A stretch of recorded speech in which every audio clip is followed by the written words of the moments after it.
like this form and mind is not belongs to you. Yes. This one is not self, but Yeah. not nothingness. Yeah. It is not no self. Yeah. That is not permanent unchanging entity, but there Mm. is such thing as a human being. Yeah. Human being exists and it is subject to karmic. True nature is not subject to karma. Mm. That, Mm. But I don't understand is why you say that this one is non-self but not nothingness. It's not this part Okay, good. Okay, I will explain it in more detail so that you all can understand. But for those who cultivate, they will know. So you see, we have a form and mind, 5 aggregate of form and mind. So this one you call it the human being. Okay, for my form and mind, you call brother Theo. Okay, so this is the human being. For your case, is Tammy. Okay, Sister Tammy.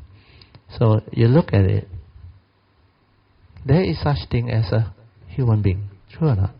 There is such thing as brother Theo sharing Dhamma with you, true or not? But this is conventional reality.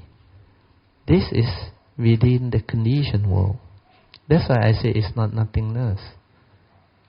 It's not that the whole phenomenal world is a phenomenal world of consciousness, therefore not real, empty. Yeah. But empty, not real, doesn't mean nothing. Understand? Well, there is such a thing as life, such a thing as phenomenal world of consciousness. There are things happening, understand? But they are impermanent. They are not a permanent, unchanging entity where you can hold on to, grasp on to, cling on to and say, this is me, this is I. That's why that is a self-delusion, Sakaya-ditti. That is a major ignorance. So self-delusion is one of the major ignorance. So when you have self-delusion, you believe this is you, all the trouble start. The personality, the egoic mind all come out. So that's why I say, the Buddha say, you meditate, you will come to understand this one is dependent originating, condition arising, causal phenomena. Not real, not what you think. Although it can speak, it can animate into a human being, it can have emotion, feeling, views, opinion and all those things. But is this me? No, it's not me. But this one is a vehicle and a tool for me to come, for my nature to come. That's why karma-wise, my nature has a karmic nature. And for it to come to this existential world, I already explained, you need a form and mind. You need a vehicle. It can be a human being or any living being within the 31 plane of existence. So this life, my vehicle is this, a human being. That's why this one come. But when this one come, when my nature connect, when I meditate and realize after 1989, I know this is not me. This is just a karmically conditioned vehicle and tool for me to come to this world, to live life, to experience life, to cultivate, to do its duty. But for most of other people who are not in the Dhamma, or Puttujana who has ignorance, this form and mind come to pay back karma, understand? No? To suffer, to be afflicted, pay back time. But when you understand the Dhamma, you can have a completely different understanding. Then you know how to make use of this to live life. You don't have to worry about you getting old, getting sick and die. Then you know how to do your duty. That's why your karmic nature beautiful, perfect. That is the meaning of not real, but not nothingness. Understand? Not me. But there is such thing as life. There is such thing as Brother Theo. Understand? No? There is such thing as Pativeda, the third phase of Dhamma. Even though moment to moment it passes by, come and go, no reality ultimately. But within that moment, even though it's just very transient, understand? Split second is there and gone. That's why it's not real.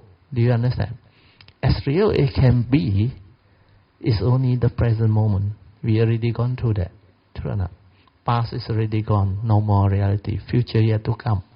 The only reality is in the here and the now. And how stable is the here and the now? Before you can talk about it, it's gone. Understand? Split second is gone. Split second is gone. So how real can life be? But there is such thing as life. Because moment to moment, life passes by. What are you doing? Who are you? What are you? This form and mind, which is a vehicle and tool for you to come, to live, to use, can experience this moment beautifully. With the Dhamma, without ignorance, it is beautiful. That's why Pativeda, the third phase of Dhamma, you can live the life of an enlightened being. Yeah, moment to moment it passes by, impermanent, ultimately empty. True, but these are the moments which is as real as it can be when you have the understanding. That's why the whole of the consciousness is so pristine, so beautiful. That's why you can live life fully, and you can experience all of the pristine beauty and wonders of life within the moment, since 1970 now until now. Every moment has been so beautiful. That's why, even though not me, unreal, but with that wisdom connected, this nature know how to use it and experience all those things. And there is such thing as life. You can live it. It's really beautiful, especially during this golden age, golden era, this golden civilization. You have the means.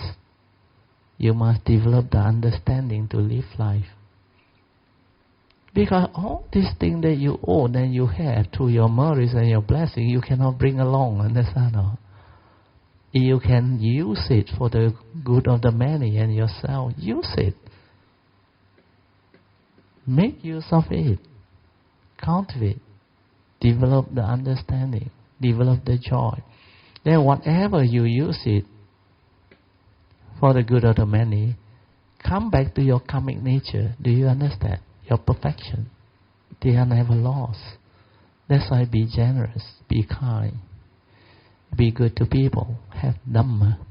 Then everything will go your way. Then this form of mind will know what to do. It has its duty towards the nature's law. Duty towards mankind, humanity, environment, all beings. Right duty is right Dhamma. All this you understand. So now you understand. Tell me. So the meaning is, even though it's Anatta, non-self, empty, but there is such thing as life. There is such thing as a human being, even though not me. Because this is the vehicle and the tool for me to come. If I understand, I use it. Use it to perfect itself. Use it to fulfill its vow, to develop the cultivation, and use it to develop further understanding and all those things. And this is the real, deep meaning of life. When you understand Dhamma, you understand life, you know how to live life. Even though it's the conditioned world. The conditioned world has its conditioned Dhamma. That's why it has the Four Noble Truths. It has the Noble Truth of suffering. It has birth, old age, sickness and death. But this is within the conditioned world. But beyond the conditioned world, the unconditioned, when you realize the enlightenment, he know you, he know me. No one enlightened.